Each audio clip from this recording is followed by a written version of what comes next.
Hey, Hello, hi. How are hello. you doing? Hi. I was just sort of giving a little bit of a intro to everyone because this is our first time doing a live on this account. Oh, So it's pretty fantastic. Great, great. yeah, hope you're doing well I today. am. I'm doing very well, and how are you?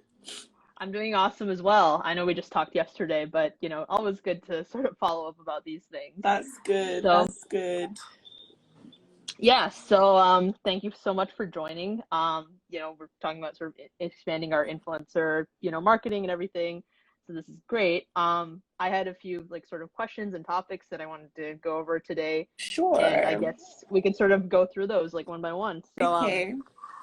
yeah, so actually I think it would be best if you started just with like a, brief introduction of yourself. I know probably a lot of the people joining are your followers, but I think regardless, it'd be good to have a little bit background. Okay, so just to give a background of myself, my name is Datari Ladejo. I am a lifestyle, family and lifestyle blogger and vlogger. So I microblog on Instagram and I do vlogs. So I do YouTube. I have a YouTube channel called The Delo. I was Mhm. inspired to do that YouTube channel because I just wanted to basically just open up and share my life. I realized that a lot of people they don't want to share the real aspects of their life. Everything is kind of like, photoshopped and insta ready and everything. So I wanted people to have someone that they could relate to and yeah, someone that they could relate to and connect with and know that, life isn't always perfect, but other people go through stuff and, just share tips and advice and all kinds of different things. Along the way, I stumbled upon influencer marketing. So I Mhm. didn't actually go out to be an influencer or a micro Mhm. influencer or anything like that. It was actually the furthest thing from my mind. I wanted to create good content. Sorry, that's my Mhm. baby crying in the background. I wanted to create good content and just, just have fun with it. And along the Mhm. way, I stumbled upon the world of influencer marketing. Brands started to reach out to me, Mhm. wanting to collaborate with me, wanting me to promote products for them.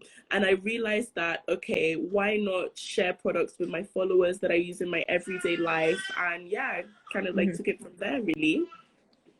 Yeah, that's awesome. So you sort of touched on the fact that like, a lot of influencer marketing, or you mentioned on the fact that like you are start from a very genuine place. Do you think that you have a different perspective on how like influencer marketing works and everything because you're coming from like a almost like a casual sort of point of view that you didn't even mean to break it into the market, but here you are. Yeah. So I feel that these days, okay, first of all, 2020, I think really brought like a boom to the influencer marketing space.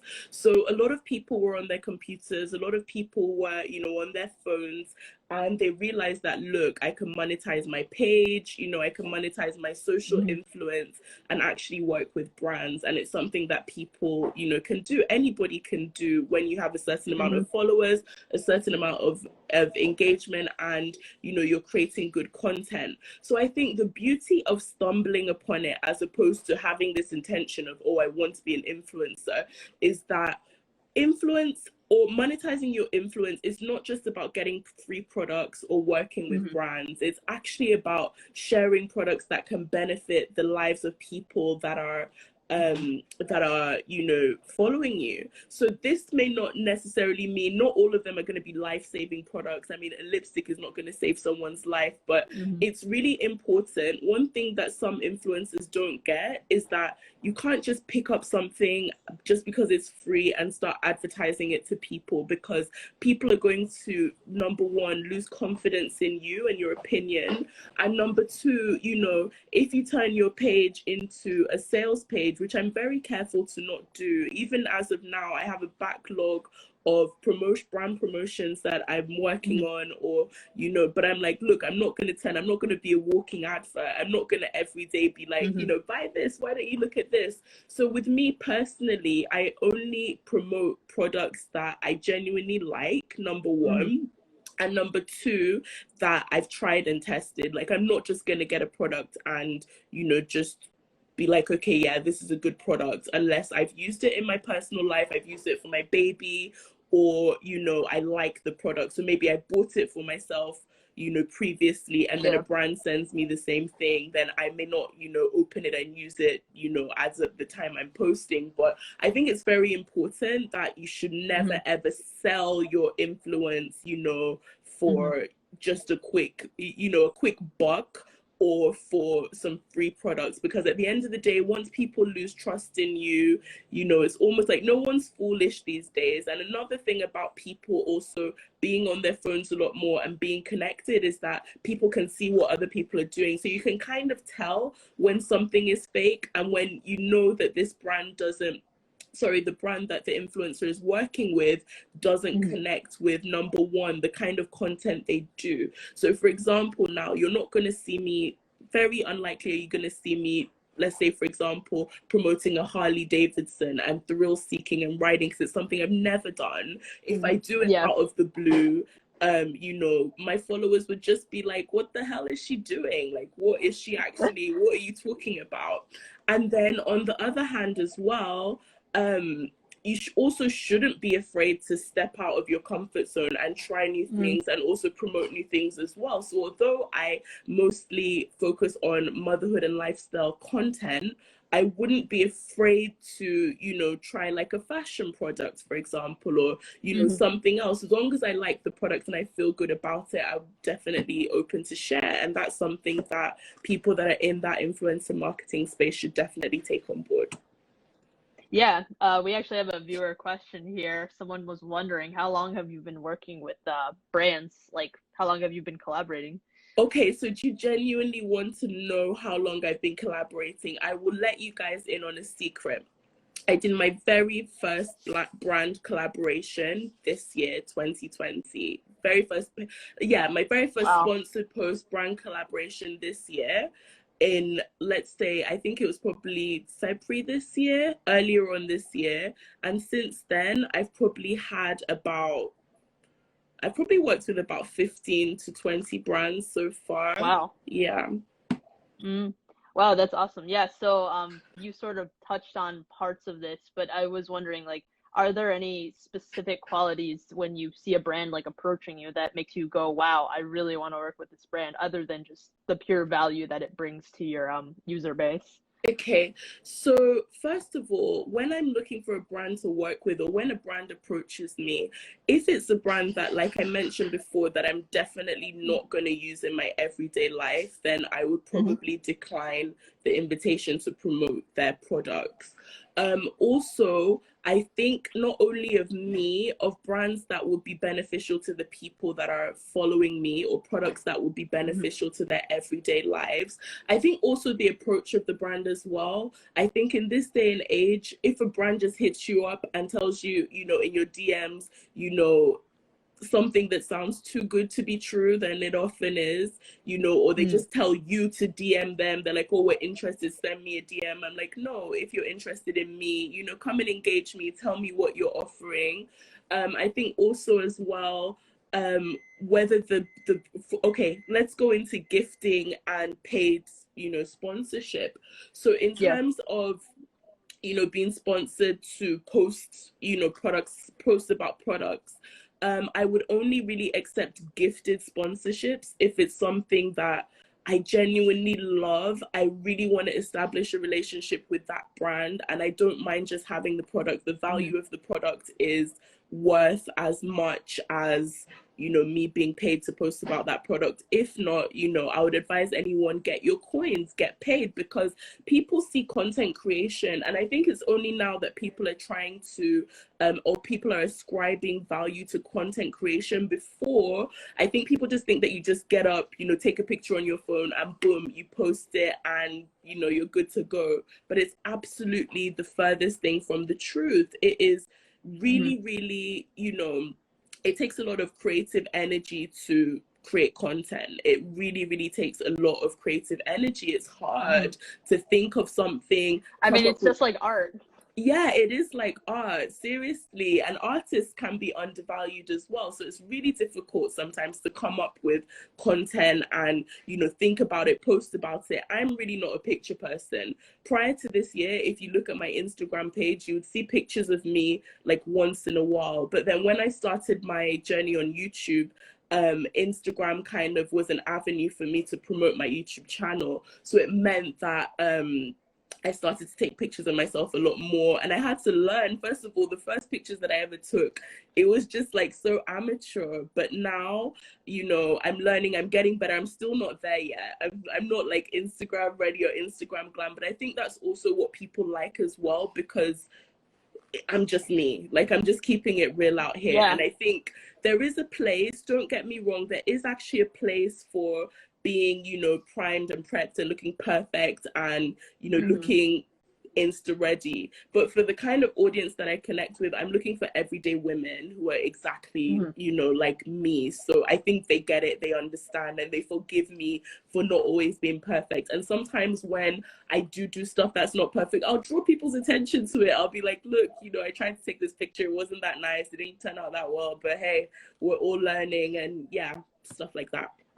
I think it's refreshing, really, if you have sort of the personal brand of authenticity in the midst of, you know, everything. Instagram can be very superficial at times. So, you know, that's just a new way it's a different approach, really. Yeah. Um, yeah, we had someone ask a question here. What do you Okay. do when you have a creative block? Okay, so there are two things that I do when I have a creative block. Number one, I step away from what I'm trying to do. I feel like creative blocks can't be like you can't actually force yourself to be creative sometimes. So like for example, a couple of weeks ago, I took about 2 weeks off, you know, Instagram, of posting and stuff like that. And I'd been separated from my husband for a while. He came, and originally I was like, okay, I'm just going to take a couple of days off to just chill and enjoy my family and enjoy being with my husband.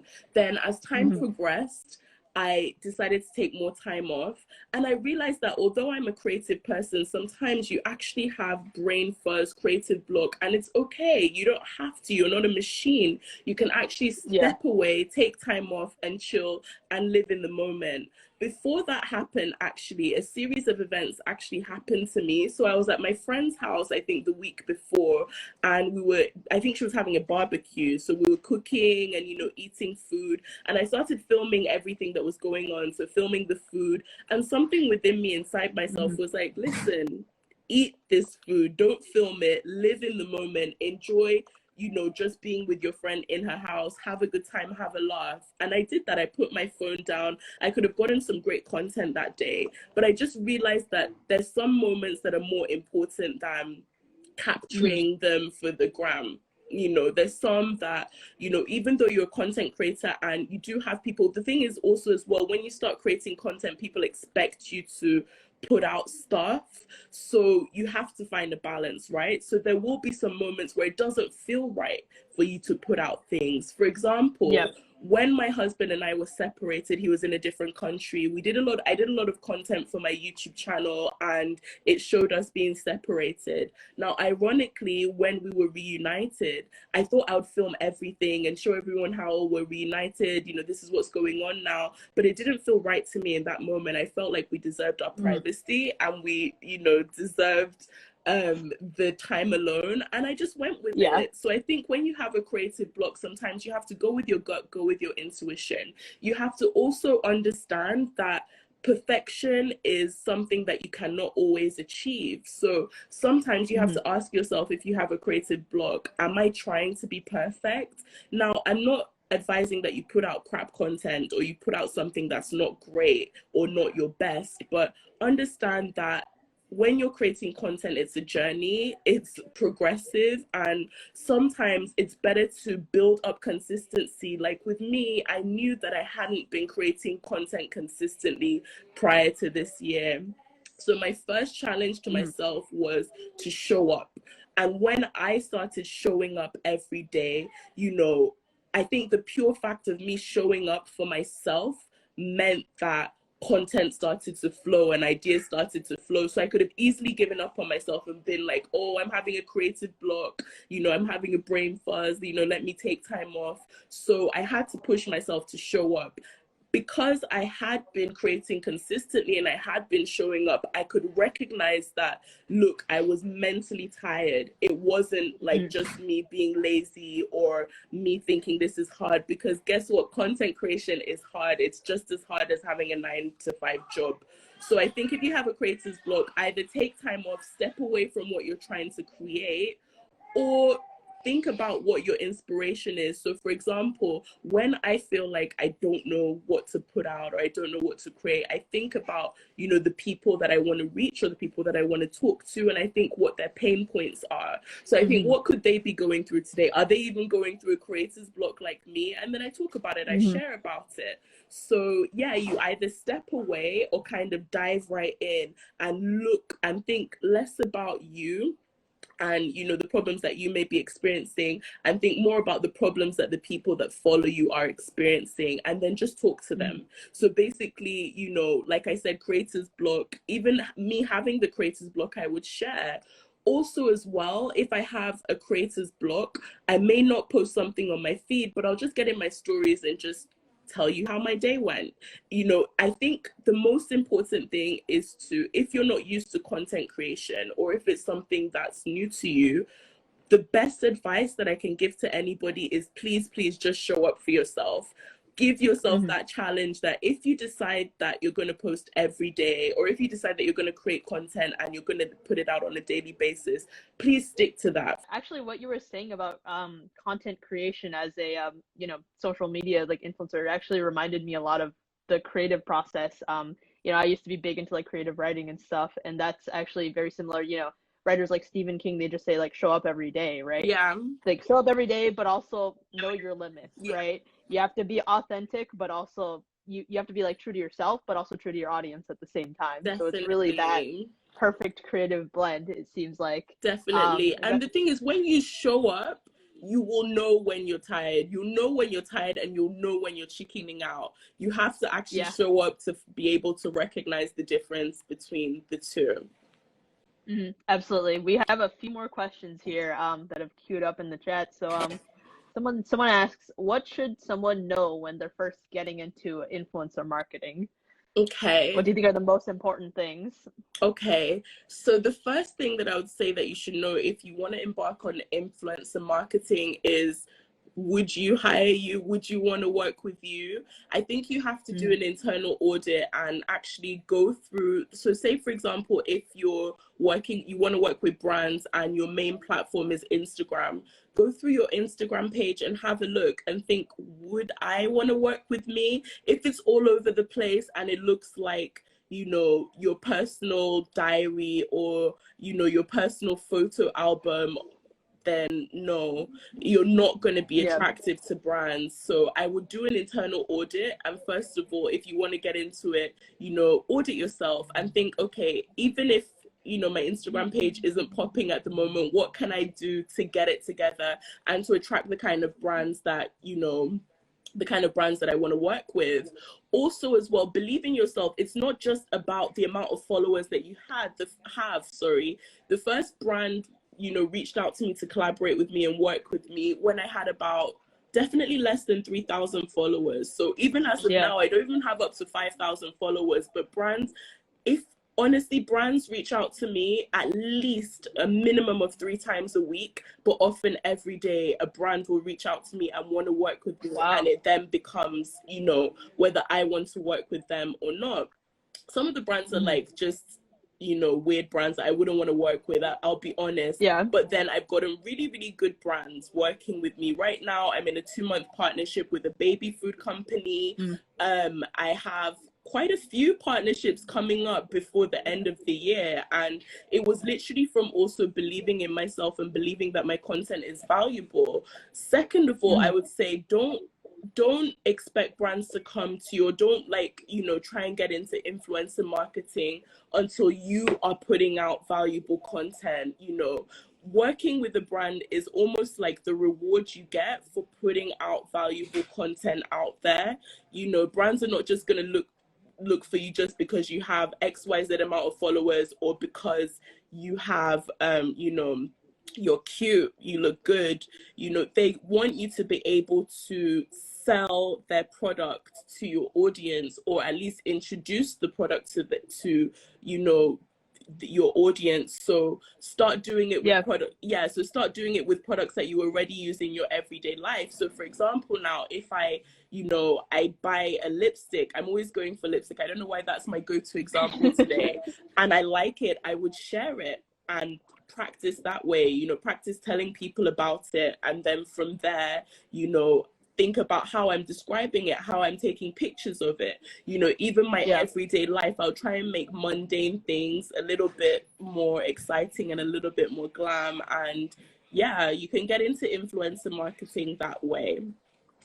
Yeah, it seems like it's really about sort of that genuine person to person level, you know, Yeah, connection it with the followers. is. It is Yeah. definitely. You have to genuinely. The thing is, like I said, I feel like the best way to get into influencer marketing is to stumble upon it, like to not go out there being like, oh, I want to be an influencer. Because really, what is an Yeah. influencer, right? It's selling your social influence, which a lot of us have. Even some of Mhm. us don't know that we have it. You may be the kind of person that your friends always go to. You may be the plug in your group of friends. So your friends always go to you for advice on where to get the latest shoes, where to get, you know, bags, Yeah. where to get skincare products. You may not know that you're an influencer, you know, so whatever you're doing naturally, you can start to share it on your page, share it to people, and then from there, brands will be attracted to you, sorry. Hmm.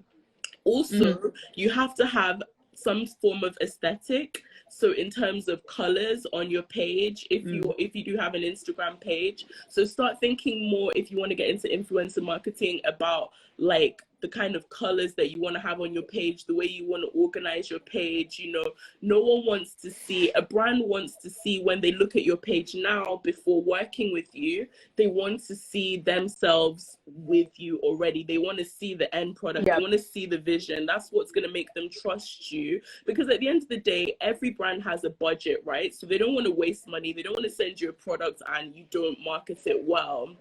So Hmm. yeah, you have to Yeah. think about your aesthetics, you have to think about your content, also your captions if you're on Instagram, video content if you're on video, you know, how are you speaking, are you confident? Just practice all of your skills if you want to get into Hmm. influencer marketing. And yeah, can kind Yeah, of take it from absolutely. there.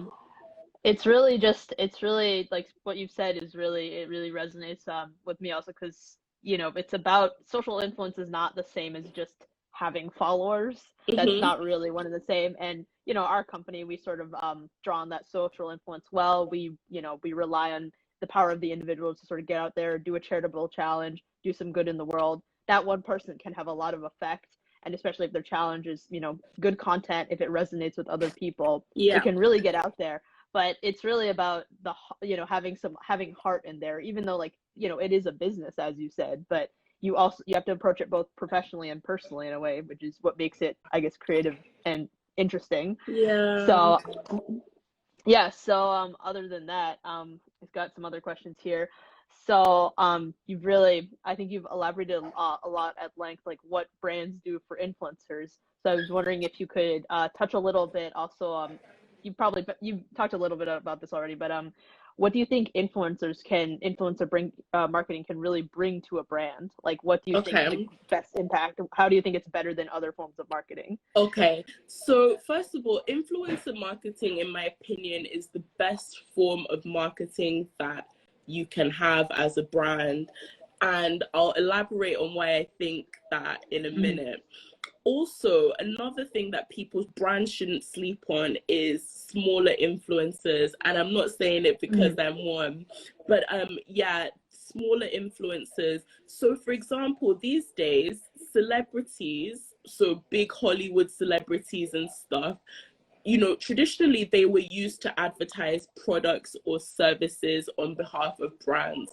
But these days we begin to question, because we're more, I think that first of all, users are more intelligent. So they're more Hmm. they think more about what is being sold to them, because when you go on social media platforms, you're always being sold something. I mean, I even feel sometimes on Instagram, and I know that I'm not the only one, that I think something and next thing Instagram is showing it to me. I can think, oh, I feel Hmm. like having strawberry yogurt today. Next thing Instagram is showing me an advert for strawberry yogurt. Yep, So absolutely. yeah, so people think more, and we're very, very used to marketing. So I feel that with influencer marketing, number one, when somebody is authentic and they're opening up their life to you, so you're seeing what they do, you know, you're seeing them cooking their breakfast, you know, maybe on their IG stories, you're seeing them going to the gym, you're seeing their family, they're letting you Hmm. in, literally, they're regular people that are letting you into their lives.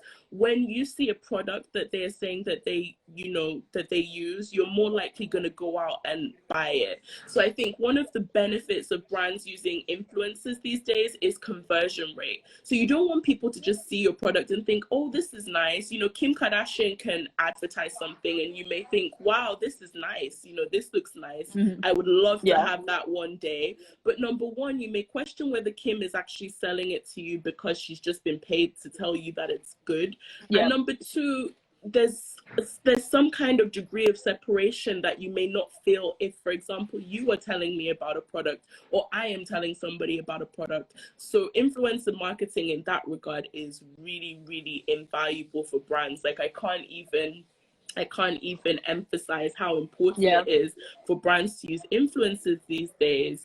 Also, as well, influencers have the ability to follow up with, you know, Hmm. potential clients, so, or potential customers. So for example, if an influencer posts about something and in the comment section someone asks a question, that influencer is able to give follow-up information. They're able to say, Hmm. yeah, no, it works with this skin type, or yeah, no, it's really good bargain, you should get it, or yeah, I tried it and, you know, I really loved it, you know, that kind of a thing. And yeah, so basically influencers, they Yeah. kind of give the X factor. Yeah, I think actually what you said now and this point really ties back to what you were saying before, about sort of how, you know, even in a personal group of friends, if people trust your opinion on things, you're an influencer, right? So in this case, the influencer really is just the friend who, you know, you have that connection with them, you check their account every day, they recommend a product and you're like, oh, well, this person, I trust their judgment, so Yeah, more and likely to you know use it. one thing I discovered this year, and which has kind of like kept me going and which makes me love what I do, is that social media is actually very social. And I know that Hmm. that sounds like the most obvious thing, but when I actually started creating content and engaging with people, and not engaging with people for any benefit of mine, just genuinely asking questions. For example, I started my daughter on solid foods based on a question that I asked my followers. I asked them when they started their babies on solid foods, and I realized that my daughter was in the time, because what I'd been seeing on Google was different from what people's everyday experiences, you know, Hmm. are.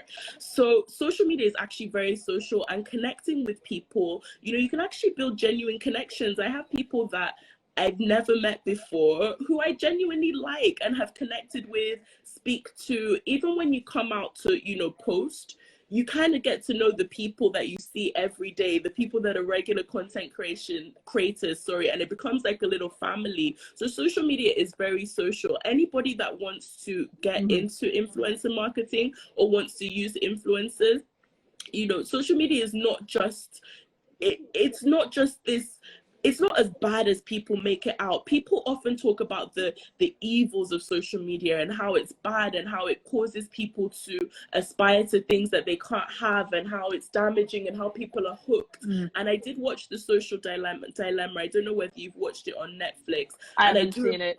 yeah, it's interesting. You should watch it. It highlighted a lot of the Take a look. dangers of social media and also marketing. It did highlight that, you know, it can be dangerous to a certain extent, but it can also be so good. You know, people actually, it's like a community on social media. People help each other on social media. People solve each other's problems. People lift each other Hmm. up on social media. So it's not just a bad thing. People should definitely, you know, appreciate the benefits of it as well. I think it's both. just like all other great things, I think it's also, it can be great, it can be terrible, but also like it's such a wonderful resource, in the Yeah. modern day. People are connecting, people are doing good, people are, really out there like finding their influence or monetizing their influence, as you said. So sort of actually following on that topic of, the good and bad of, social media, I was wondering if you had anything like to say about privacy from your perspective, because you're a family influencer, you have that sort of, as you mentioned before, sort of work-life boundary. Like, what are your thoughts on like privacy on social media and Okay. that topic in general? It's a tough one. So for me, I go from different extremes. Sometimes, for me, how much I share, I like to share about my life because I just feel that sharing is caring and you can learn from other people's experiences and you can just connect with people through sharing. I think that more people should do it. Mhm. However, I'm an instinct kind of person. So I do kind of go with my instinct. And I guess I'm a Christian as well. So the Holy Spirit, I do kind of Mhm. go with my instinct on things. So let me give you an example. I opened Mhm. up an Instagram page for my daughter, which I left it dormant for a little while. I was posting daily pictures of her on there, and she does feature quite frequently on my Instagram page. And just to give a bit Mhm. of background, my daughter is 6 months old. So one day, I think she was about 3, 4 months, I was taking these daily pictures of her. So I used to take pictures of her every day. I get her, dress her up, take pictures for her own Yeah. personal Instagram account, which is fine and fair enough. But one day, the way she looked at me, like I wanted to put this bow on her head.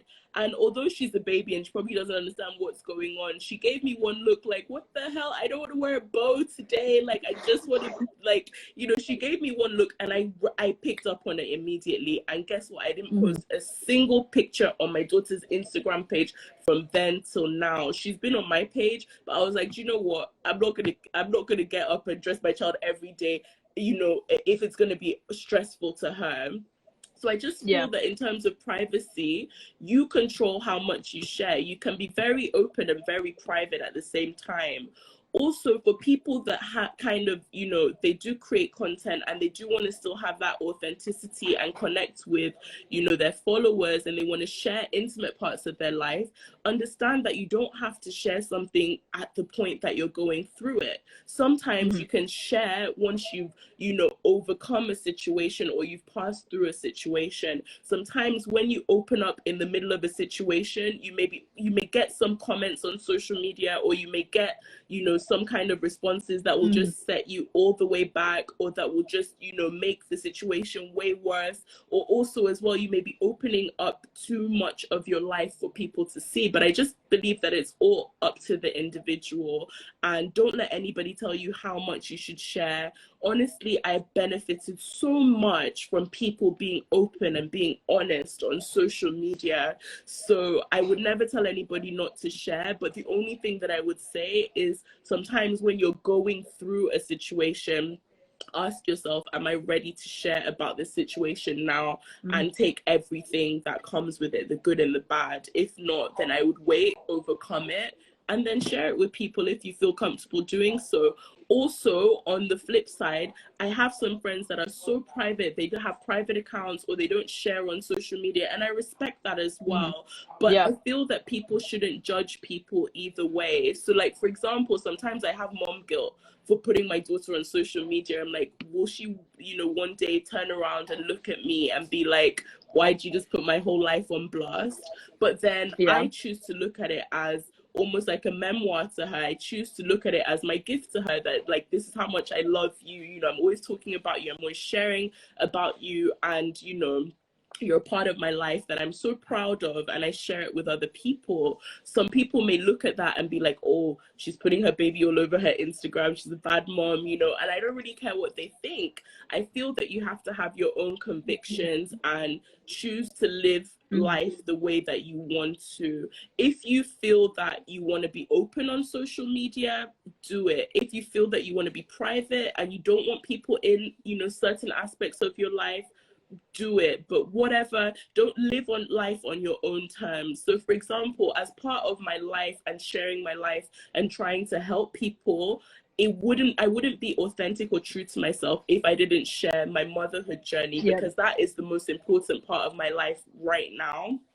It may not be this time next month. It may not be in a few months. There may be other things that are more prominent that I'm talking about more. But I just think you just have to decide for yourself how much you want to share, and, you know, also have your boundaries, have your no-go areas. So for example, people may ask you certain questions and you don't have to feel obliged to answer them. You don't also have to feel obliged to, you know, even if you do create content, you don't have to feel obliged to share every single aspect of your life. You can choose some special parts that you just keep to yourself, and it doesn't make you any less authentic or any less true to yourself or true to the people that are following you.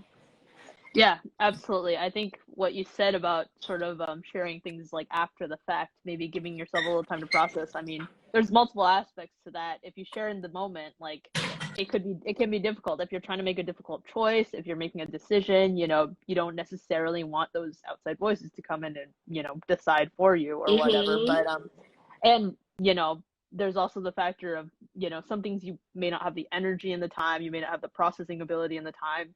I mean, I've, you know, for our for charity, like we've sort of been looking a lot into working with, you know, cancer influencers recently and stuff like that. And a lot of those people are extremely brave. You know, they're out on Yeah. Instagram sharing about their cancer journeys, about like everything they're going through. But, you know, they're not posting necessarily from like a terrible point. They're posting from another point, like looking back on their journey with the new insight that they've gained. So I think it's Yeah. really, yeah, it's really important to sort of have that Yeah. perspective. So yeah, so sort of touching on that sort of point of chaos, I was, you know, we obviously live in a relatively chaotic moment in time right now, you know, not just, you know, no matter what country you're living in, really. And so I was wondering, like, has the unrest in this world, like, how has that affected like how you approach, like, you know, being an influencer, like standing out? Like, I know that you've been posting a lot about, you know, especially like recent events. Um, yeah, what's your perspective on sort of how that impacts your sharing and impacts your just being an influencer? Okay. So like I said, the best thing for me is the fact that I stumbled upon I even hate the word influencer sometimes, but you know, the fact that I stumbled upon that journey. So I don't feel like I have limits to what I can post. So right now, with the unrest that's going on in the world, like for example, right now I'm a Nigerian. I'm not in Nigeria at the moment. I'm in America, but I'm a Nigerian, and I felt really, really passionate about the NSARS movement, which is, you know, something that is still ongoing and still prevalent in Nigeria. Now, I know that some brands, they don't want to mess with that. They don't want, you know, they don't want to associate themselves with people that are that passionate about certain causes. And I appreciate that. I respected that. But like I said, I go with my gut, I go with my instinct, and I wanted to speak out about it. So at that point, I had to make sure that, okay, my content was respect. If you actually look at my page, I still maintained the organization of my page, but I spoke out a lot about those issues. And I just feel like for me personally, whatever allows me to sleep at night and, you know, feel peace in my heart is what I'm going to do. So I wouldn't have felt right choosing influencing or choosing working with brands as opposed to speaking out and supporting my country. So I felt like any brand that is not comfortable with that, they don't have to work with me. Now, the more followers you have, the more brands you work with, you may not want to talk about controversial issues, but I feel like, you know, everything in the influencer marketing world is very temporary. I feel like there will be a certain, everything has an expiry date. There'll be a certain moment in time when people will get bored of you, or you will no longer be an influencer. And at that time, will you be able to lay your head on your pillow and know that you did the right thing? So for me, I personally take that approach. Some people don't. And I also respect that, because I feel like you shouldn't judge people in a position until you've got into that position. I don't Mm-hmm. know whether, right now, at the end of the day, I'm only affecting, impacting, speaking to about a few thousand people. If I was speaking to millions, I don't know whether my opinion would be different. So I don't judge Mm-hmm. anybody that chooses to stay away from controversial topics or, stay away from controversial things. I'm a lawyer, so I'm always going to speak out about, I'm Mm-hmm. an advocate, and I'm always going to speak out about things that are passionate to me. But anybody that chooses not to, fine. With everything that's going on this year, and 2020 has been a mad, crazy year, I just think the most important thing is to, in your content, in some kind of way, just try and bring some kind of light and positivity. It's not all bad. So as much as things are bad, like, during the NSAS movement, I focused a lot on, amplifying the cause and amplifying what was going on. But I also tried to shed a little bit of positivity in it as well, to be like, okay, Mm-hmm. look, although this is a bad situation, Nigerians are rising up, and Nigerians are actually, standing up against injustice in our country. So, I tried to Mm-hmm. shed light on the positive things as well. So I think it's all about balance. Just make sure that, because 2020 is a rough year, please don't come with your doom and gloom and be dooming and glooming us every day. We can handle it for a few days, but everyone is dealing with a lot. So if you're Mm-hmm. heavy, maybe, drop your phone, take a couple of days off, get yourself back, instead of just being negative, because I think people can't handle that much more negativity this year. Yeah, I mean, it's a tough year for sure. And Yeah. I mean, I've seen like, I've read a lot of people arguing, nowadays the personal is political. People have extremely strong political stances and such, and, they're very likely to be fighting with each other, especially on the internet. But, if you can use your platform to spread that kind of peace and love and, positive message and, supporting people, empowering the people, like that's, all for the best, really. Sure, definitely. Yeah, so that was the end of my question segment for now. So I was wondering, is there any other topics that you would like to cover that I didn't ask a question about? Or I think we covered a lot. I yeah. can't think of anything else. I think if there's anything else, you can always invite me back again and I'll come back and speak. Mhm. But for now, I think that we've covered a lot. I just think the most important thing is look for connections, look for how to connect with people, look for how to impact people. And also, as well, as much as content creation, influencing and stuff like that is about impacting people, it's also about Mhm. entertainment. Don't take it too seriously. Today was my first day doing a really silly reel. I think I've Mhm. only done like 3 Instagram reels. One of them was borderline silly, but it was a sponsored ad. This one was just me just having a laugh, and I enjoyed it so much. So I was like, okay, do you know Mhm. what? I personally like to put out content that is in inspirational, educational, sorry, to some kind of extent. But now I'm like, do you know what? Sometimes people actually come on social media just to have a laugh. They may have had a Yeah. stressful day, and they may want to come on your page and just see a cute picture or just have a laugh. So, don't always take Mhm. things too seriously. That's another thing that I would say in terms of influencing and content creation. You're there to either educate, inform, or entertain people. So pick one of the three and you are on the right path. Yeah, absolutely. I mean, as you said, doom and gloom can't last forever, right? Yeah, Influencers are exactly. people are really here to get inspired. Yeah, so at the end, I just wanted to give a, thank you so much thank you so much for participating in this live. And also, just wanted to give a little plug of our platform, Charity. If you go to my.charity.com, you can go do some charity challenges. The sponsored challenges allow you to actually donate money directly to the causes. We have a Shred Cancer one that's up right now. Soon we'll have a few other ones that are up and running. You can see it at the top. We're really working hard on this web app. So just go to the link in our bio and you'll be able to see all of that. And yeah, thank you so much for joining us. Thank you for And having me. I really, really enjoyed our conversation. Thank you. yeah, absolutely. And I'll try not to like delete things while I exit this app. First time ever doing this. But yeah, thank you so much. Have Okay. a great rest of your day. Okay. Take care. Bye. Yeah, take care. Bye.